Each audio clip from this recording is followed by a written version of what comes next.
Hi everyone, I'm here today to give you a little update on my COVID recovery.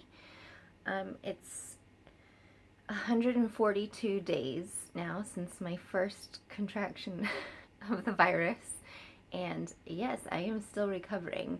I actually am having a pretty good last few days. I have a little bit better energy, especially in the morning. After lunch, I still have to take a nap every day.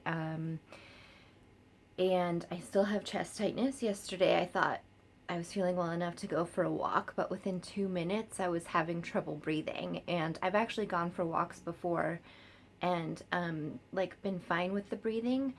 But yesterday it was hot and there were actually some pollen warnings, so I'm wondering if I'm starting to develop like a higher sensitivity to some allergens. And I'll explain more about that as we go. But I've had 2 COVID tests since the last video I made, both through the volunteering system, through the COVID app, through King's College London. They invite participants to take a test when their symptoms look like a new infection. And it usually happens when I report fever. I have had pretty much a low fever for the last few months, and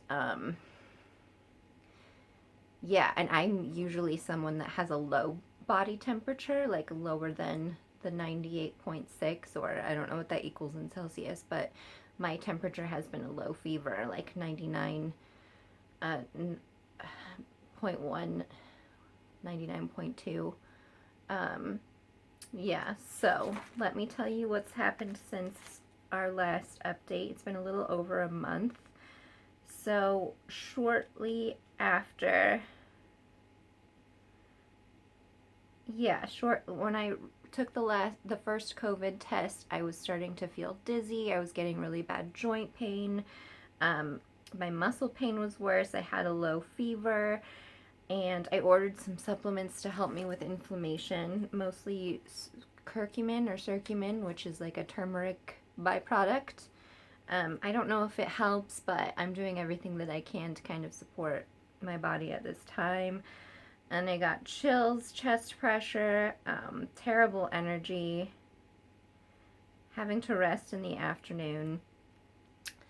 And in the middle of June, I started having UTI symptoms, and it lasted for over a week before I called the doctor.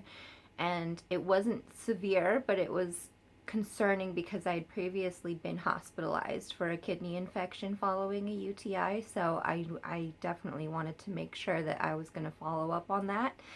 I went through 111 first, and they gave me like an emergency 2-hour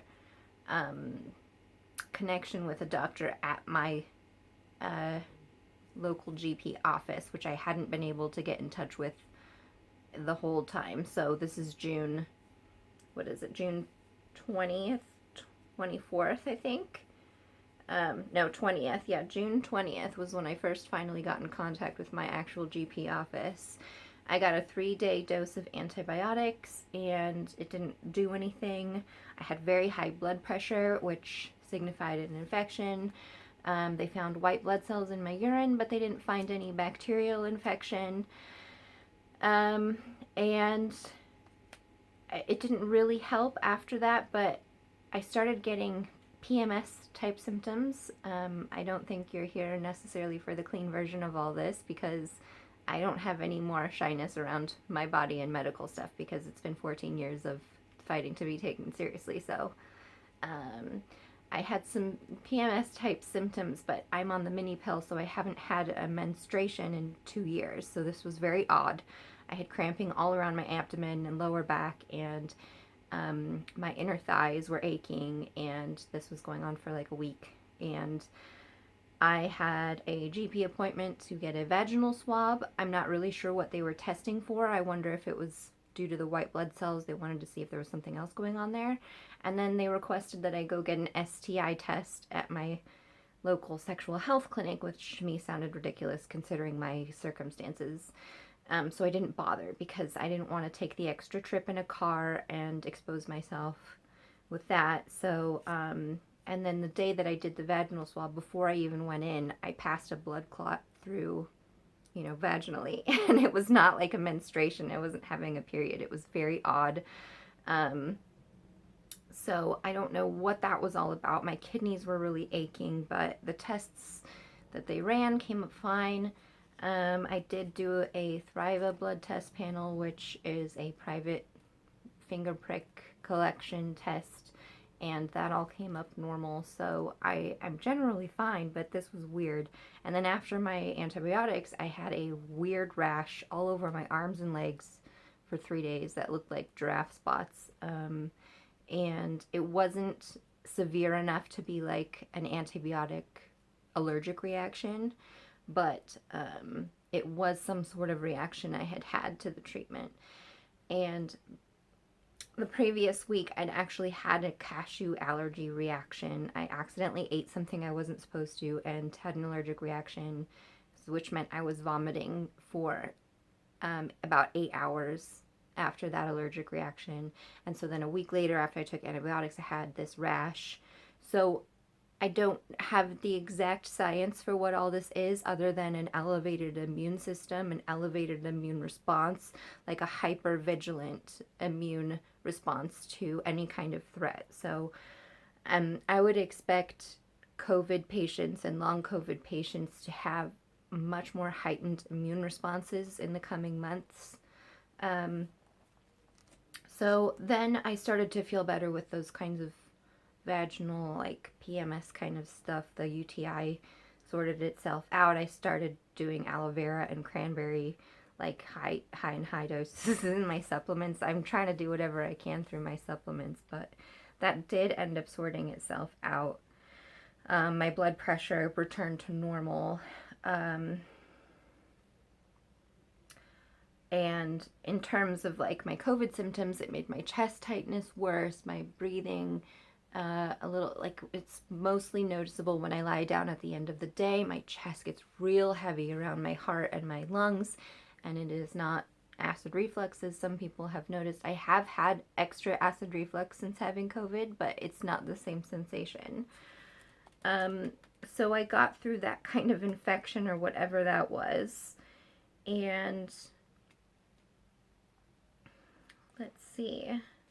Yeah, I had the rash until early July, and then in early July I started working regular hours again. So my furlough ended and I went back to work, and it actually, I ended up launching into a very stressful work time because we actually had an event running. So it was a lot for me, but I was pacing myself very carefully as much as I could. And last week I was doing a much more relaxed work schedule, so I'm doing okay with it, but I'm literally pacing with timers and alarms all day long. Like from wake up time to when I'm working, I have like a Pomodoro timer that every 40 minutes I'll take either a 5 or a 15-minute break, lie on my back, eyes closed, no like checking phone or anything. And I have to do this throughout the day in order to maintain. I usually have to have a rest after lunch. Like, my pacing has been 10 times stricter than it has been with my normal ME. I've had a sore throat now for a week, and a low fever, and an eye twitch that I've had for 2 weeks now. I feel like I'm sleeping fine. I don't wake up refreshed, but I haven't woken up refreshed in 15 years, so that's something. Yeah, and I've had different general weird aches and pains, different kinds of muscle pains, joint pain. My hands have been really painful. My kidney aches come and go. I haven't really had kidney aches in the last week. I think after that infection that I had, they started to improve. I have alcohol intolerance. I haven't had alcohol intolerance for years. It was a symptom I had with ME. For a couple of years. That comes and goes, and right now I'm completely intolerant of alcohol. I have to eat a healthy diet. If I eat too much sugar, my throat hurts right away. What else? I think the only other thing I want to say is there's a lot of new long COVID people who are following people with ME/CFS. I'm really worried about people with long COVID getting diagnosed with ME/CFS so early, because you need to have post-exertion malaise symptoms for 6 months or more in order to get an ME/CFS diagnosis. And the reason why this is important is because they need to test you for everything else. They need to test you for other autoimmune diseases, neurological diseases, blood disorders, mitochondria disorders, muscle dysfunctions. They need to test you for a lot of things before they give you the trash diagnosis of ME/CFS, because once they give you that diagnosis, there's nothing they can do for you. But I'm also seeing a lot of disbelief from doctors for long COVID patients. A lot of HR companies aren't counting things as COVID unless you get a positive test result, and the tests are stupid. So I have a lot of frustration around the experience that people are having with COVID, but it's somewhat reassuring and reinforcing everything that I've been through with ME on my own for the last 15 years. So I hope that there's a lot more support in the coming future, and I hope I'm feeling better. I hope I'm on the mend now, 142 days later, and I'll give you another update next month, hopefully saying I'm recovered. Bye.